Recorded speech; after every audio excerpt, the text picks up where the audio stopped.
Hello, I'm Chris Williams and welcome to my video blog today from London. European Astrofest is an astronomy event which is held every February in the Kensington area of West London. And as you can see here, it's a highly popular event. It's held on 2 days, Friday and Saturday. Normally I attend on a Saturday, but this year I attended on a Friday. And I was expecting it to be a bit quieter than normal, but it wasn't. As you can see here, the normal full range of astronomy enthusiasts congregating in West London, because Astronomy Fest is comprised of trade stores where you can buy telescopic equipment and books related to astronomy, but the main reason I attend is for the conference that is held both in the morning and afternoon on both days. So now to conclude today's session, we welcome one of Astrofest's most popular regulars, Dr. Alan Chapman, historian of science at Oxford University, with a particular interest in the history of astronomy, author of 11 books, and numerous articles, television presenter, consultant to Astronomy Now, and lecturer extraordinaire. He is a remarkable player for bringing vividly to life historical personalities, events, and topics. This year, he's going to address us on topics closely related to that Bill's just been discussing, the history of the idea of life in other worlds, a concept that dates back at least 400 years to when astronomers first began to see certain features on the moon and planets and began seriously to ask the question, are they inhabited? Talk first about aliens, a history from Sheltonite to EP. Please welcome Alan Chapman. Alan Chapman is a very popular astronomy communicator, a historian of astronomy based at Oxford University, and he attends talks like this on a regular basis. Well, thank you once again. It's always an enormous pleasure to come to Astrofest and to speak to you on some aspects of this short year. So that was the much loved Alan Chapman of Oxford University. He has quite a distinct style, as you might have noticed there, and he's one of the best astronomy communicators that I know of. Right, so here we're waiting for the tube. Now, of course, this footage is in the wrong order, because after the morning session at the conference, I caught this tube journey down to the Thames, as you'll see in a moment, and I came back later to see Alan Chapman, so here I docked the footages in the wrong order. I'm making it here that I've left the conference. So here we're waiting for the tube at High Street Kensington.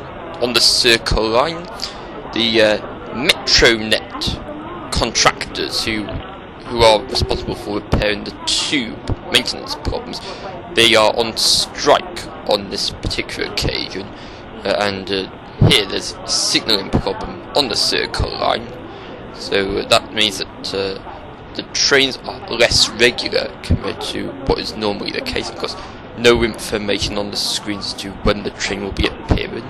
So, like everyone else here, I'm waiting and waiting and waiting for the train to turn up. Good opportunity to look at how different a tube station is compared to normal mainline service. Here's the train. I love the London Underground. It's one of my interests, just like astronomy, and as I've only owned a digital camera recent times, I'm going to opportunistically travel on the tube here with the camera, so let's take a seat. That's very rare on the tube.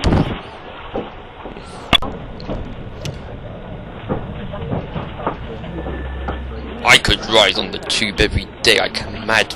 It's so delightful to go from one place to another in the space of a few minutes. Because if you get at any of these stops, you don't find that each area of London has its own distinct identity. So here we're pulling into Westminister Station. Because following the construction of the Jubilee line and its opening in 1999, they revamped the Westminster Station. So it's very futuristic compared to the original old-fashioned style tube stations. So we're minding the gap as we get off the train.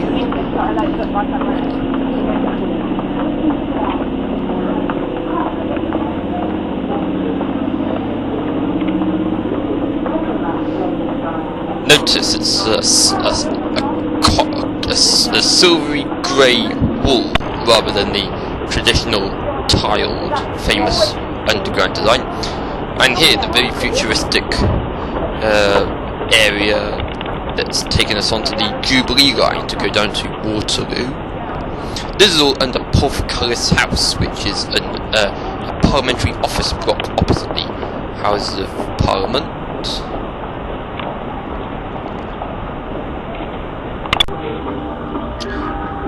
I'll be quiet now so we can hear some rather beautiful music by a rubbish street entertainer. But here we're on the south bank of London. We're next to the London Eye. We're looking over at Parliament.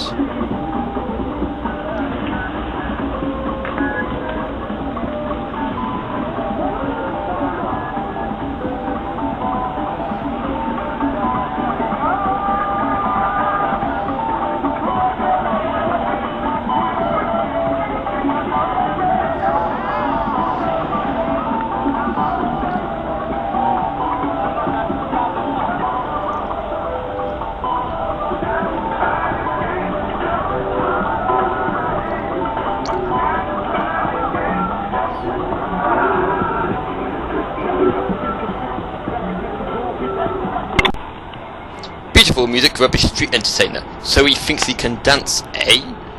I'll be quite a gay now, but you're about to hear clock tower, St. Stephen's clock tower with his Big Ben picture ring in.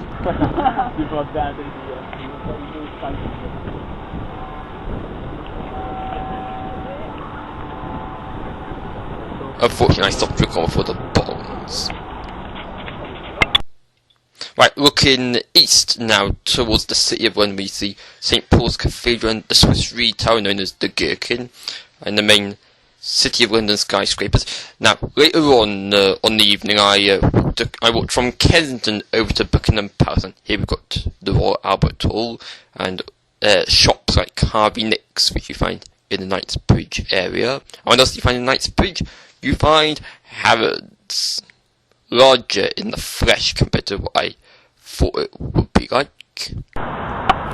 So yes, I wouldn't mind living in London, and indeed at the top of Buckingham Palace Road there's this rather grand looking house which I would mind living in. I think that's unlikely. All the lights are off apart from the external lights, so it looks like there's no one in at the moment.